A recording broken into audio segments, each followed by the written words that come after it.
That's bananas for me. All right, we chopping up with Deuce the Scoop here on YouTube. Hey, man, let me ask you about LeJounte, Jimmy, and Jimmy Hunter, man. How you feel about them at the Combine? They did a great job. I think some people were disappointed. They were thinking they would have saw faster times, but Jonte ran what he was supposed to run. 4.46 is a good time for Jonte. Jimmy Horn ran faster in pre-draft. I got a good interview on my page with their pre-draft trainer, Steph Brown of Top Shelf. Man, shout out to Steph. But I spent some time with Steph at the Combine, and he was telling me some of their times. Like Jimmy was thinking for sure he was running 4.3. Like he's a 4.3 that his technique and start. Like he still needs to continue to work on that technique in the start. But if you saw how fast he gets to top speed, and he was one of the few people that decreased their time on their second run. That's true. Look at about 70% of the second runs, and that's a base number. I mean, that it's not exact, but around about 70% of people on their second runs did not decrease their times. But Jimmy did. I feel like if he would have had another 40 to run, he probably would have got closer to that 4.3. And I think he's gonna go 4.3 at pro day. He had been running. Now his pre-draft times have been sporadic, where he ran some 4.4s, but he ran some 4.3s, some low. So all he got to do is just hit the nail on the head, and he's gonna run 4.3. But I think the most important part was his explosion, where his 10-yard split was top 6. His vertical was top 6, and his broad jump was top 6. So all that does is lend to. Matter of fact, I know it's vertical and it's broad. Excuse me. I got to go back and check on that 10-yard. But those are explosive numbers. So when you look at the explosion, when you look at the correlation between having a good, that's why they do the broad jump. Like I see somebody jump a long way on the football field. They don't. Nobody's doing a broad jump on the field. But it's the measure of explosion, and he proved he's explosive.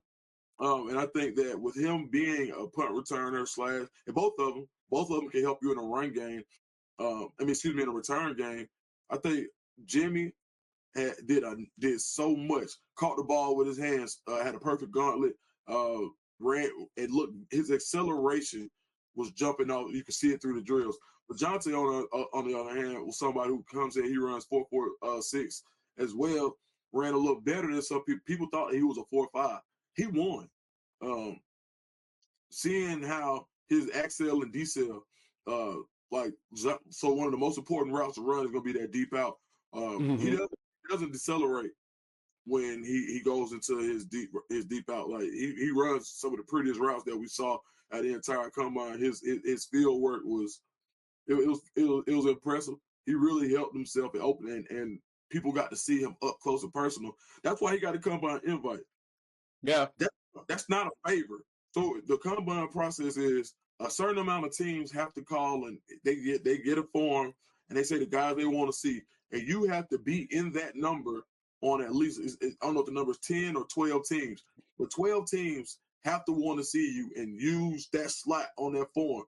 So there's interest from multiple teams that want to see you in person, and so for you to go and show up because they do their scouting, they knew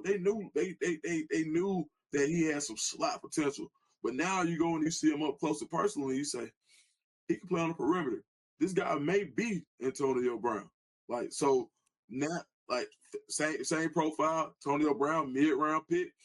I know that's lofty praise, but when you hear the comparisons, if you were to take somebody who had a similar game, not to say that he will perform at that level, because Antonio Brown really has his numbers say Hall of Fame, to be honest. But LeJounte fits that profile, so I think they both really did well and set themselves up I don't know if LeJounte runs again. I don't think he doesn't. I don't think he has to look. Only reason Jimmy don't have to run again. He wants to because he knows he's 4.3. Yeah. LeJounte ain't got to run no more. No, and that's fair. Like LeJounte, the numbers were 4.46, 32-inch vertical, 10-1 broad jump, 1.53 10-yard split. Woo! And then Jimmy's was 4.46 as well, 38-inch vertical, the 10.8 broad jump. Like you said, it's measuring explosiveness. You don't care about that number. You don't need the long jump. You want to know how explosive they can be. 1.54 10-yard split. he shaves that down and gets himself into the 4.3, and you're right. He probably jumping in the draft. No. He's explosive, man. You can tell, and I think he showed it. Yeah, I totally agree. And I watching the gauntlets, man. Ooh, just kicked with that. Yeah, they ate. That's gonna be big for them. Pro day should be good because that's when Shador's gonna throw. You'll be able to see the routes. You'll be able to see the connection. And truth be told, man, throwing to wide receivers you don't know, trying to get your timing down. Totally understand that people want to see if you can do that. But at the same time, man, you still got practice. These dudes will go to the beach and practice running routes together to understand each other's speed and timing. So I don't know why you have to do it at the combine. I saw why Cam Ward didn't throw. It was only Shador and Cam that didn't because it didn't make much sense for either one. The truth be told, you've seen them on the field. What's the point? What additional? You're going to see, can you throw to wide receivers you don't know? Well, they're going to start learning them when they get them on the practice field in the NFL. They're not going to just start playing in the game and be like, I've never seen you before. I'm going to go ahead and just go on the field and see how this works. Nah, they're gonna train together, so it makes sense. I'm gonna drop a little bit of a bar. Go give it to me. This is one of these uncle bars. I'm an uncle now. With your body of work comes with perks. When a quarterback has done what Cam Ward and Shador Sanders have done, when a quarterback has done what Caleb Williams did, what Drake May did, you earn that cachet where you don't have to throw at the combine, and that's for guys who don't have that same resume, or that same body of work, whether it be traits that you've shown or the actual numbers.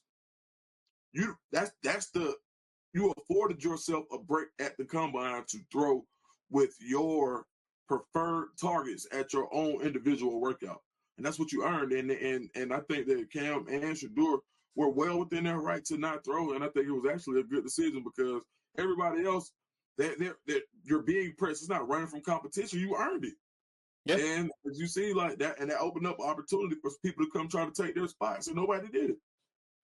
No, that's a very fair point. That's true. And like you said, you get those perks because that body of work has already been shown. People understand, okay, we've seen what you can do. Why do I need to go through that again? So, all right, cool, man. We're going to keep an eye out on that, Dukes. I appreciate you coming through. Per the norm, the people love having you, man. Let the people know where they can find you. Man, social media at Dukes D Scoop, DUKESTHESCOOP. On YouTube, Dukes D Scoop. Just search my channel, man. Find the Scoop with Dukes. Hey, Scoop and Dukes, find it, man. You'll find my content, man. I've got some Colorado content, some Auburn content. I go live. We just kick it barbershop talk on Monday nights. So yeah, man, come by, kick it, come remember whatever. Hey, just come over. I appreciate it. Come hang out with the man. We appreciate you joining the channel. Hey, hit your subscribe button. All his links are in the description below to not only the social media stuff as well as the channel. And we'll bring Dukes back on again in the near future. Chop it up soon.